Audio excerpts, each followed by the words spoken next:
Ti više ne voliš. 7 znakova da je ljubav nestala. Ljudi retko raskidaju onda kada prestanu da vole. Obično raskidaju tek onda kad postane neizdrživo. A između trenutka kada ljubav nestane do trenutka kada to priznaju, mogu da prođu godine. Godine tihe patnje i neobjašnjive tuge. Godine pitanja šta sa mnom nije u redu. Godine ubeđivanja da je to što osjećaju u stvari normalno. Nije normalno. Naravno da ljubav ne mora da bude uzbuđenje. Može da bude i mirna, stabilna, obična, svakodnevna. Ali ljubav nikada ne sme da bude prazna. Ako se prepoznajete u većini sledećih tačaka, vi ste na mestu koje ste davno trebali da napustite. Prvo, više ne zamišljate zajedničku budućnost. Ranije ste maštali, pravili planove, planirali putovanja. Te slike su vam dolazile prirodno i radosno, bez napora. Sada, kada pomislite na budućnost, vi mislite samo o sebi. Te osobe pored vas nema.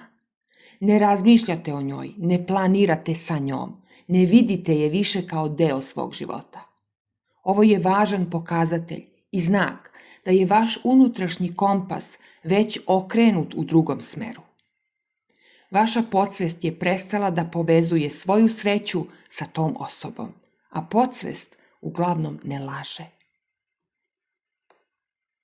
Drugo, osjećate olakšanje kada ta osoba nije tu. Kada ste zajedno, osjećate težinu, pritisak, neobjašnjivu napetost u vazduhu. Samo prisustvo te osobe vas umara. Kada on ili ona izađe iz kuće, vi odahnete. Tišina vam prija.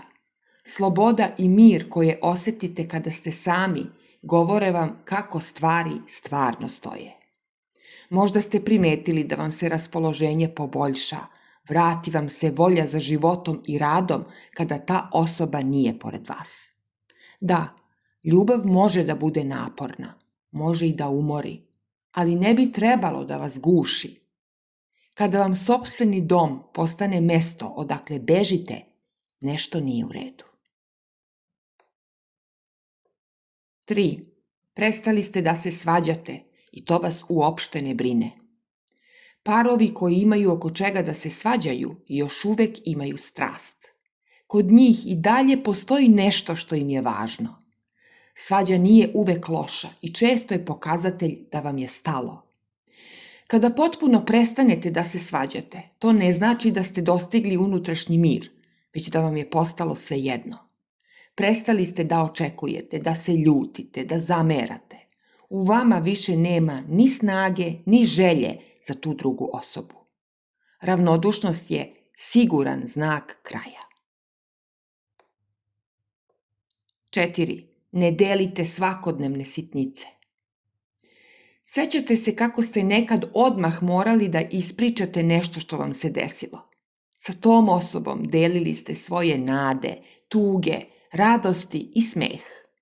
To ste radili prirodno, ne razmišljajući, onako kako se to radi sa bliskim i voljenim ljudima.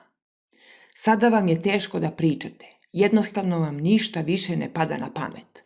Svaka tema sa tom osobom postaje dosadna ili iritantna. Kada prestanete da delite male stvari, prestajete da delite život.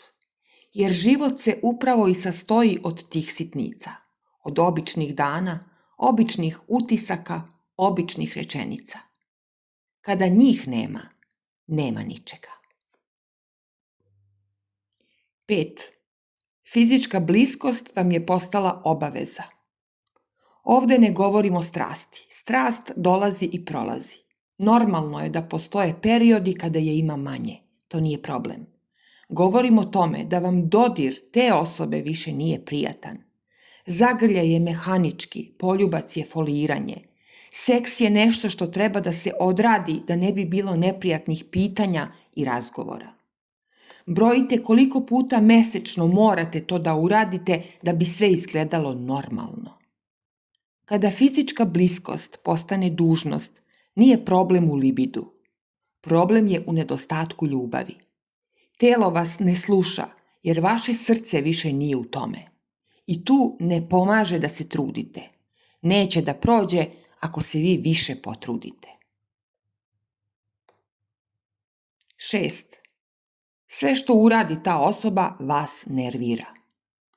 Ranije su vam neke stvari kod te osobe bile drage i simpatične. Način na koji se smeje, boja glasa, kako sedi na kauču. To su bile one male posebnosti koje samo vi znate. Sada vas gotovo sve iritira. Kako diše, kako jede, kako razmišlja, šta gleda, užas jedan. Kako je moguće da to pre niste primećivali? Kada vas sopstveni partner nervira u nekim osnovnim stvarima na dnevnom nivou, bez konkretnog razloga, to je jasan znak da ljubavi više nema. Iritacija nije mržnja. Iritacija je znak da vam ta osoba smeta i da je ne želite više u svom životu. 7. Ostajete iz navike, a ne iz ljubavi. Ovo je najteže priznati i zato većina ljudi ne želi da vidi ovu istinu. Ostajete jer se bojite promene, jer ne znate kako ćete dalje sami. Šta ako vas niko nikad više ne bude voleo? Bolje vrabac u ruci nego golub na grani. Ne želite da povredite decu, roditelje. Mislite da je kasno. Jednostavnije vam je da tiho trpite. Ostanak iz straha nema nikakve veze sa ljubavlju i vi to osjećate svakog jutra kada se probudite. Kada otvorite oči, vaša prva misao nije dobro jutro, volim te, već Bože, opet sve u krug. A to nije život. To je preživljavanje. Ja vam neću reći šta da uradite. Ja ne znam vašu situaciju. Možda imate decu. Možda ste zajedno 30 godina. Možda vam je zaista bolje da ostanete zajedno. To nije moja odluka.